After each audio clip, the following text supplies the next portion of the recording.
আগে একটা ধারণা ছিল যেসব খাবারে অ্যালার্জি হয়, যেমন পিনাট, মাছ, ডিম, চিকেন, এগুলো যেহেতু অ্যালার্জি প্রোন, এগুলো একটু দেরি করে স্টার্ট করা। কিন্তু এখন দেখা যাচ্ছে, এখন রিসেন্ট রিসার্চ দেখাচ্ছে যে যত তাড়াতাড়ি আপনি সমস্ত খাবার শুরু করবেন, তত ওই খাবারের এগেনস্টে অ্যালার্জি হওয়ার চান্স পরবর্তীকালে কম। তো সেই জন্য আমি সবসময় বলবো, আফটার 6 মান্থস আপনি সবই একটা একটা করে ইন্ট্রোডিউস করতে থাকুন।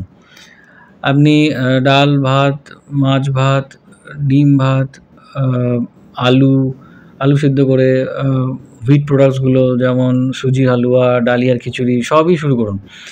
ডিম আমি এখন শুরু করব না, মাছ আরও পরে শুরু করব।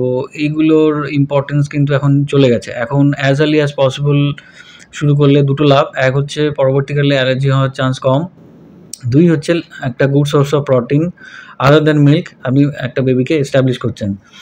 তো আমি বলবো যে বাড়িতে যে রান্নাগুলো হচ্ছে ডিম, মাছ, চিকেন, সেগুলো আপনি সবই শুরু করতে পারেন ফ্রম 6 মান্থস অফ এজ। একটা জিনিস আপনি করতে পারেন, সেটা হচ্ছে আপনি একটা একটা করে ইন্ট্রোডিউস করলেন। যদি বাই চান্স দেখা যায় যে এগ খেয়ে কোনো অসুবিধে হচ্ছে, তাহলে আপনি আইডেন্টিফাই করতে পারবেন যে এটা এগের জন্যই হয়েছে, কারণ আপনি শুধু এগটা স্টার্ট করেছেন। আপনি একসাথে সব কটা শুরু করলে আপনি বুঝতে পারবেন না যে কোনটার জন্য কী অসুবিধা হচ্ছে। ইউজুয়ালি অসুবিধা হয় না, আমরা সেফলি শুরু করতে পারি। তো একটা একটা করে নিউট্রিয়েন্ট আমরা শুরু করতে পারি, একটা একটা করে ফুড আমরা শুরু করতে পারি। যেমন আপনি এগ শুরু করলেন, এক সপ্তাহ এগ দিলেন, দেখলেন কোনো অসুবিধা হচ্ছে না, এগ ওর ডায়েটে ইনক্লুড হয়ে গেল। তারপর আপনি ফিশ শুরু করলেন, ফিশ এক সপ্তাহ দিলেন, কোনো রকম অসুবিধা হচ্ছে না, তার মানে ফিশ এবার ওর ডায়েটে ইনক্লুড হয়ে গেল। সেরকম একইভাবে চিকেন এবং আর যা যা আপনার খাবার আপনি সবই শুরু করতে পারেন। নতুন রকম ভেজিটেবলস, নতুন রকম ফ্রুটস, নতুন রকম সিরিয়ালস, পালসেস, লেন্টিলস সবই দেওয়া যেতে পারে। এবং একটা ভুল ধারণা আছে যে তেল দেওয়া যায় না, শুধু ঘি আর মাখন দেওয়া যায়, এসবগুলো ভুল ধারণা। আপনি যেরকম নর্মাল বাড়িতে রান্না করেন সেরকমই দিতে পারেন। সল্ট অ্যান্ড সুগার নিয়ে প্রচুর বিতর্ক আছে।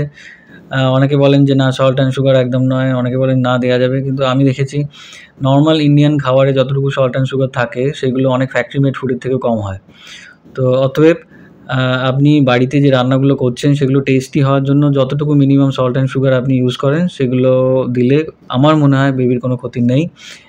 উল্টে একটু টেস্টি হলে বেবি ভালো করে খাবে, আপনার জবটা একটু ইজি হবে।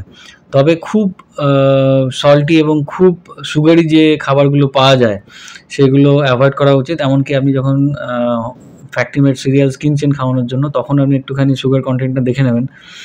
Usually 10 to 15% sugar is nothing, কোনো অসুবিধা হয় না। এবং নর্মাল ইন্ডিয়ান খাবারে যে আমরা নর্মাল রান্না করি, ডাল ভাত তরকারি মাছ ডিম যেগুলো রান্না হয়, তাতে সুগার কন্টেন্ট 10 to 15% এর ভেতরেই থাকে। আপনি খুব হার্ডলি কোনো খাবারে এক্সট্রা চিনি অ্যাড করছেন, বা হার্ডলি কোনো খাবারে খুব এক্সট্রা সল্ট অ্যাড করছেন, জাস্ট যেটুকু অ্যাড হয় তাতে কোনো অসুবিধা হয় না।